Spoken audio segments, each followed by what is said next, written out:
Shalom Bapak Ibu yang terkasih dalam nama Tuhan Yesus Kristus. Kita akan mendengarkan kebenaran firman Tuhan. Kita berdoa. Bapa, kami bersyukur untuk pagi ini kami boleh mendapatkan kesempatan untuk mendengarkan kebenaran firman Tuhan. Tuhan, tolong kami, biarlah Roh Kudus Tuhan yang memberikan pencerahan bagi kami agar kami dapat mengerti apa yang Tuhan mau sampaikan kepada kami. Tolong juga hamba-Mu yang akan memberitakan kebenaran firman-Mu, ya Bapa. Engkau yang mengurapi.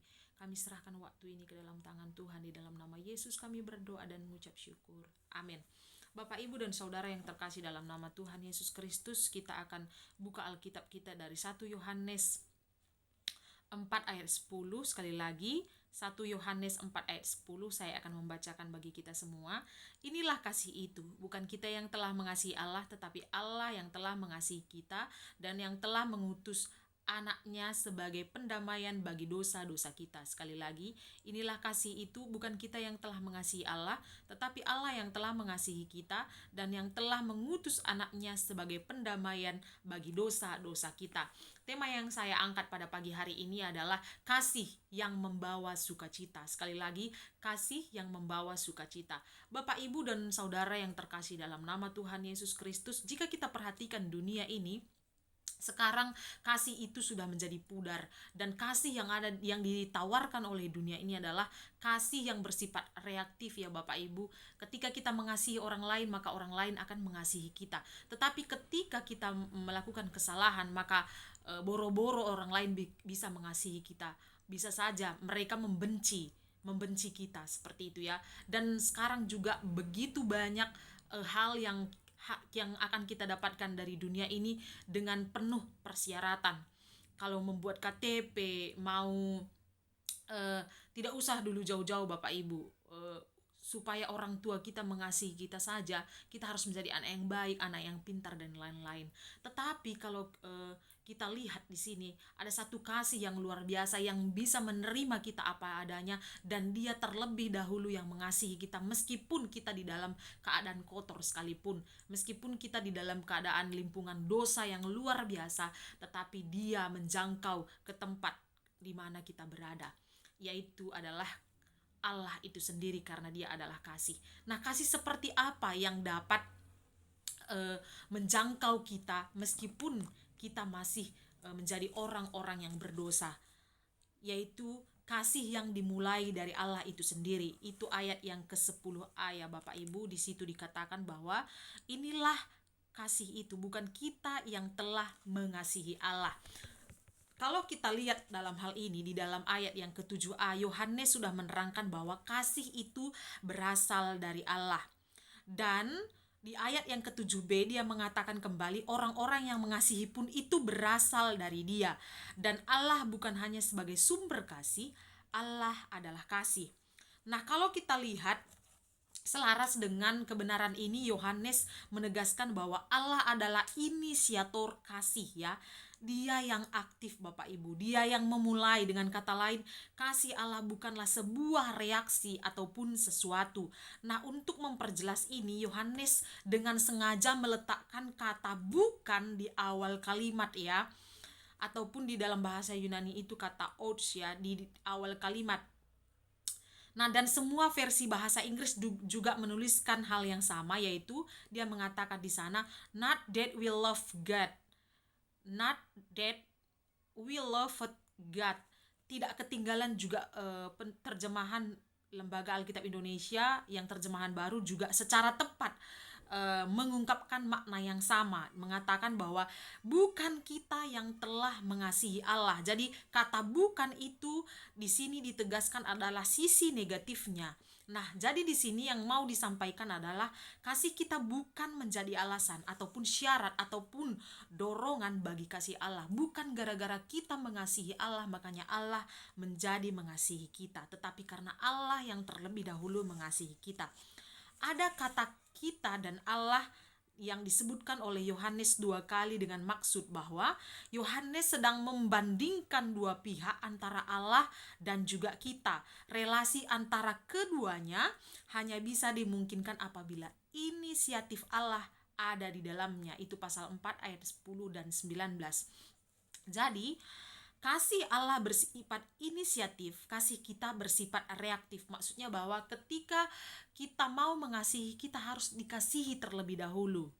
Tetapi bukan seperti itu Allah kita. Dan juga mitologi Yunani juga seperti itu. Kebaikan dewa-dewa terhadap manusia itu seringkali ditujukan untuk kepentingan para dewa ya. Tetapi Tuhan kita tidak seperti itu. Kasihnya itu yang bersifat inisiator itu untuk kepentingan manusia. Dan dia melakukannya terlebih dahulu. Dan Allah yang berinisiatif untuk mengasihi manusia merupakan salah satu keunikan kekristenan. Allah selalu menjadi originator ataupun sumber dan inisiator ataupun prakarsa kasih itu sendiri. Dan bukan kita yang memilih Allah, tetapi Dia yang terlebih dahulu memilih kita. Dalam Yohanes 15 ayat 16. Dan bukan kita yang mencari Allah, melainkan Allah yang datang untuk mencari dan menyelamatkan kita. Lukas 19 ayat 10. Dan peristiwa yang luar biasa yang pernah terjadi di Alkitab juga Bapak Ibu. Di dalam Lukas pasal 2 ayat 8 di sana dikatakan, di daerah itu ada gembala-gembala yang tinggal di padang menjaga kawanan ternak mereka pada waktu malam. Tiba-tiba berdirilah seorang malaikat Tuhan di dekat mereka, dan kemudian Tuhan bersinar meliputi mereka, dan mereka sangat ketakutan. Lalu kata malaikat itu kepada mereka, jangan takut, sebab sesungguhnya aku memberitakan kepadamu kesukaan besar untuk seluruh bangsa. Hari ini telah lahir bagimu juru selamat, yaitu Kristus Tuhan di kota Daud. Bapak, Ibu, dan saudara yang terkasih dalam nama Tuhan Yesus Kristus, gembala di sini adalah statusnya orang-orang yang tidak diperhitungkan, dan mereka pun tinggal di padangnya untuk menjaga kawanan ternak. Tetapi orang yang seperti itu Tuhan datangi, bahkan dengan malaikatnya sendiri. Dan malaikat itu membawa berita yang sangat luar biasa. Dan dia menyatakan di sana adalah ketika mereka ketakutan dengan hal itu, maka malaikat itu mengatakan, jangan takut, sebab sesungguhnya aku memberitakan kepadamu kesukaan besar untuk seluruh bangsa. Karena hari ini telah lahir bagimu juru selamat di kota Daud. Ini menjadi satu hal yang luar biasa ya Bapak Ibu, karena persoalan manusia yang nomor satu itu adalah dosa, dan dia datang juga kepada gembala itu yang tidak diperhitungkan sama sekali. Tetapi Allah berinisiatif untuk menjangkau mereka ke tempat mereka berada dengan inisiatifnya sendiri untuk memberitakan satu berita yang membuat kesukaan yang besar, yaitu sukacita yang luar biasa dengan kelahiran juru selamat itu sendiri, yaitu Allah itu yang datang ke dunia ini untuk mencari dan menyelamatkan yang hilang dengan lahir menjadi sama seperti manusia. Dan ketika urusan dosa ini bisa terselesaikan Bapak Ibu, maka sebenarnya itu adalah menjadi kabar kesukaan yang sangat besar, karena karena ketika kita ini adalah hari Natal, banyak orang yang berpikiran bahwa kalau di hari Natal itu supaya saya bersuka cita, saya akan melihat ornamen Natal, pohon Natal yang indah, lampu-lampu, bahkan mungkin ada kado, ada baju yang baru, sepatu yang baru. Kalau memang pengertian kita tentang Natal itu hanya seperti itu, maka sukacita kita itu adalah sukacita yang sementara dan sukacita yang dangkal. Kita tidak ada bedanya dengan orang yang ada di dalam dunia ini yang belum mengerti tentang kebenaran firman Tuhan. Tetapi ketika kita jauh lebih mengerti apa sebenarnya yang terjadi dengan kelahiran Kristus itu sendiri, maka kita boleh memperoleh sukacita yang tak terhingga, sukacita yang sejati, kebahagiaan yang luar biasa, kesukaan yang luar biasa, karena memang persoalan nomor satu itu diselesaikan oleh Allah itu sendiri, yaitu untuk menebus kita dari hukuman maut. Nah, Bapak, Ibu, dan saudara yang terkasih dalam nama Tuhan Yesus, Allah yang kita kenal melalui Yesus Kristus bukan sang penunggu maupun penuntut. Jika Dia menunggu, maka penantiannya akan sia-sia. Kita tidak mungkin mengambil inisiatif untuk mengasihi Dia, karena kita sudah berdosa. Jika Dia menuntut, maka Dia akan kecewa. Kita tidak mungkin mampu memenuhi tuntutannya, karena tuntutannya itu adalah sempurna. Jadi kita dapat mengasihi dengan benar karena Allah yang terlebih dahulu mengasihi kita. Oleh karena Dia mengasihi kita, maka Allah menjangkau kita ke tempat kita berada. Kadang kita merasa panggilan kita salah karena sudah sukses, misalnya ada yang sudah banyak sekarang, ada yang sudah jadi dokter, sudah jadi pengusaha dan lain sebagainya. Mereka harus kembali lagi mulai dari awal untuk sekolah teologi. Ternyata waktu panggilan mereka itu di sana, tetapi harus memulai dari awal lagi, harus ikut panggilan dan rencananya.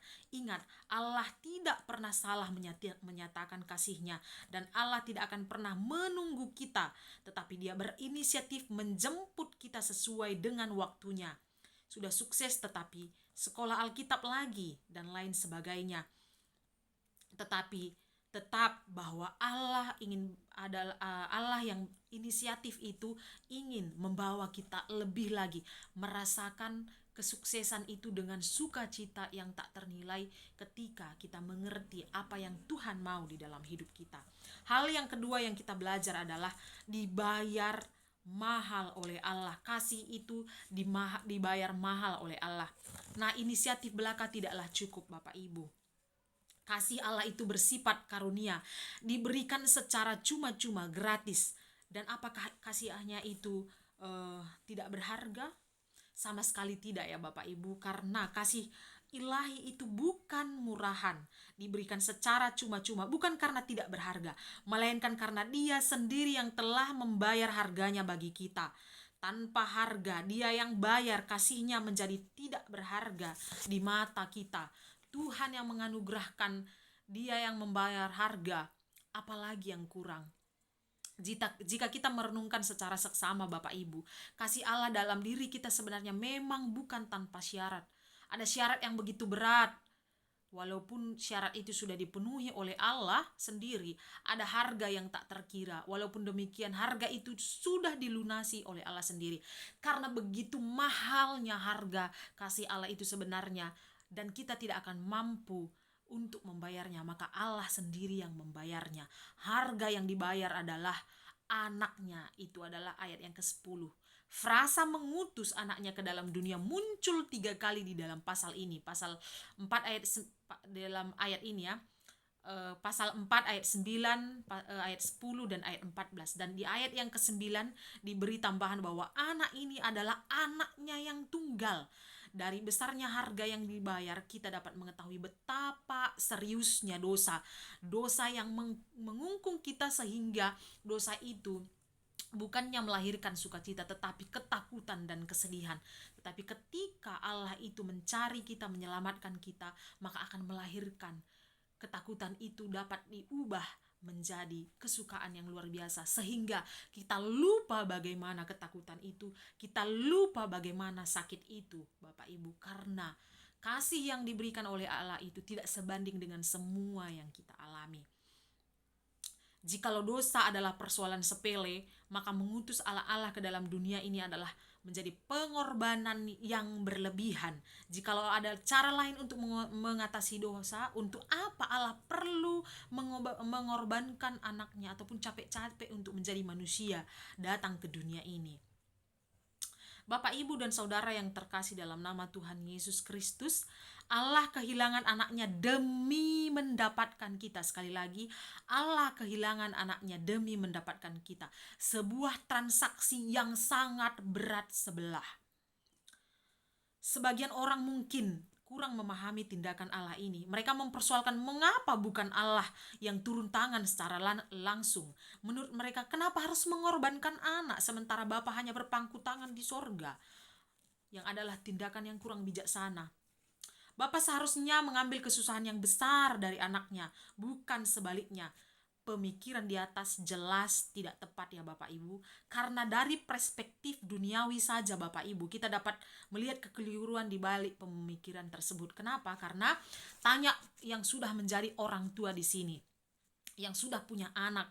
Ya, bagi orang tua yang melihat anaknya yang sakit saja Bapak Ibu, anaknya yang menderita, akan jauh lebih menderita dirinya melihat anaknya itu menderita. Dan sering sekali dia mengatakan bahwa kalau bisa biarlah aku yang sakit, jangan anakku seperti itu. Nah, banyak orang tua yang akan lebih memilih sakit daripada menyaksikan anaknya sakit. Apa yang dialami oleh bapak sama pedihnya dengan yang dialami oleh anak. Dan itulah harga kasihnya bagi kita. Pemberian yang sangat luar biasa Bapak Ibu. Bahwa tidak ada alasan untuk kita tidak bersuka cita ketika mendapatkan hal yang besar ini. Terkadang kita diberi kado, baju saja yang mungkin tidak terlalu mahal, itu kita senangnya luar biasa ketika kita berulang tahun. Tetapi ini tidak ada apa-apa, tidak ada angin, tidak ada hujan. Allah memberikan anaknya untuk membayar dosa-dosa kita. Itu merupakan kado terindah yang tidak ternilai. Dan seharusnya ketika orang Kristen menyadari hal itu, maka setiap hari seharusnya bersuka cita karena Allah sudah hadir di dalam kehidupan kita. Dan ketika kita sudah menerima Tuhan Yesus sebagai Tuhan dan Juru Selamat kita, maka kita mengerti bahwa sukacita yang sudah kita miliki adalah sukacita yang kekal. Yang terakhir adalah ditujukan kepada yang tidak pantas. Itu ayat yang ke-10C ya. Ditujukan kepada yang tidak pantas. Kita akan melihat, tetapi Allah yang telah mengasihi kita dan yang telah mengutus anaknya sebagai pendamaian bagi dosa-dosa kita.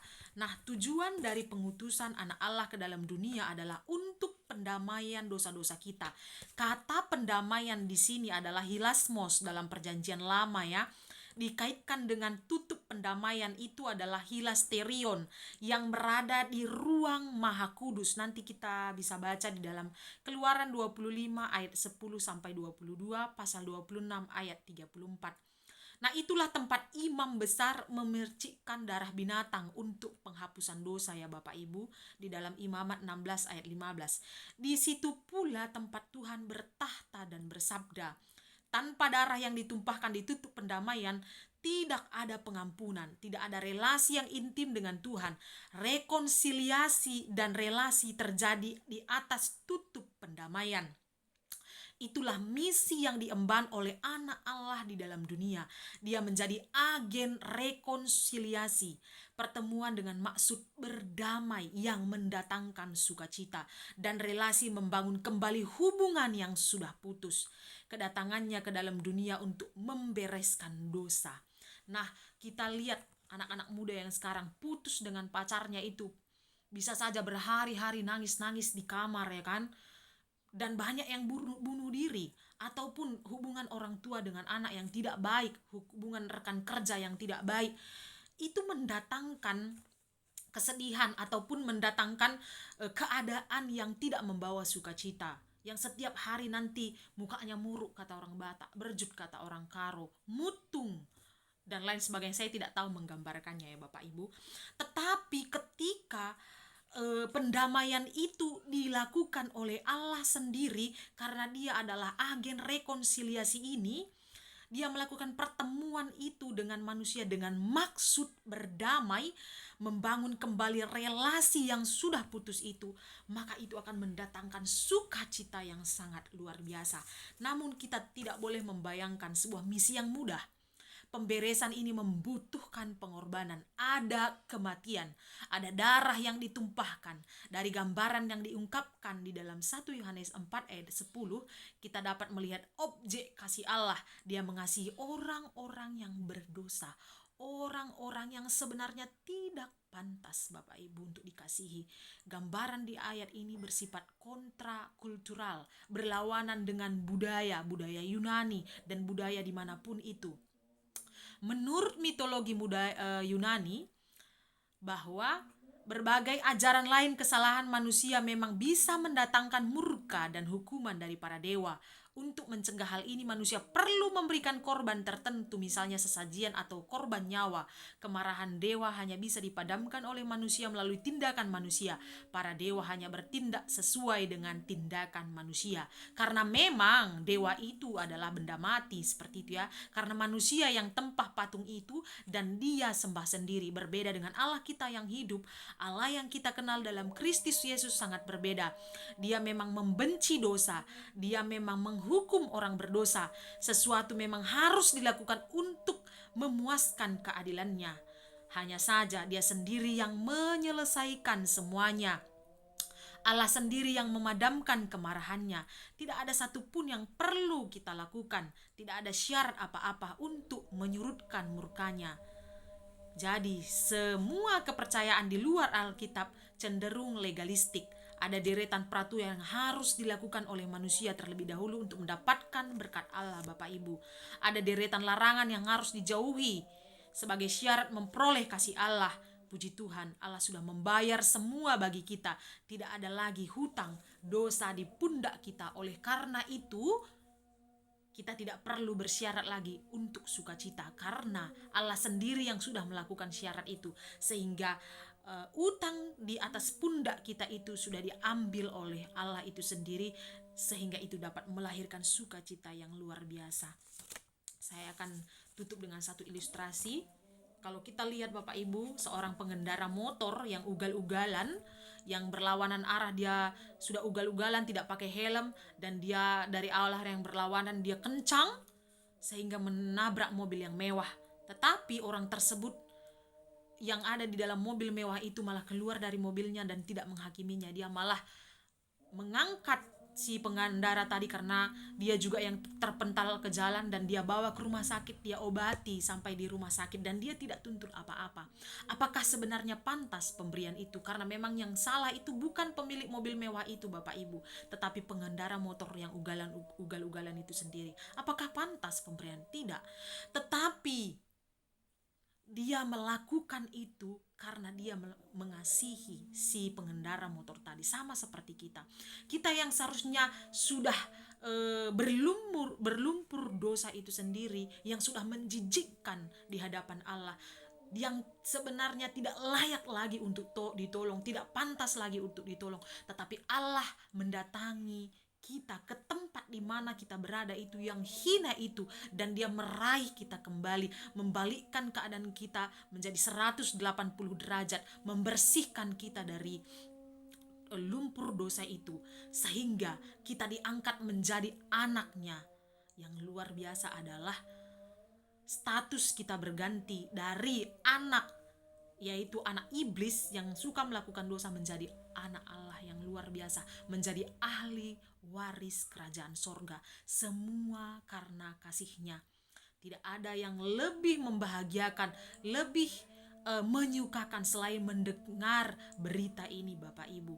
Dan di hari Natal ini kita bersyukur bahwa kita yang sudah menjadi anak-anak Tuhan, kita yang sudah datang jauh-jauh ke STT ini untuk belajar tentang kebenaran firman Tuhan, dan diberikan pengertian yang luar biasa daripada Roh Kudus bagi kita, dan kita bisa memilih Tuhan sebagai Tuhan dan Juru Selamat kita, adalah satu hal yang luar biasa yang tidak kita bisa bandingkan dengan apapun.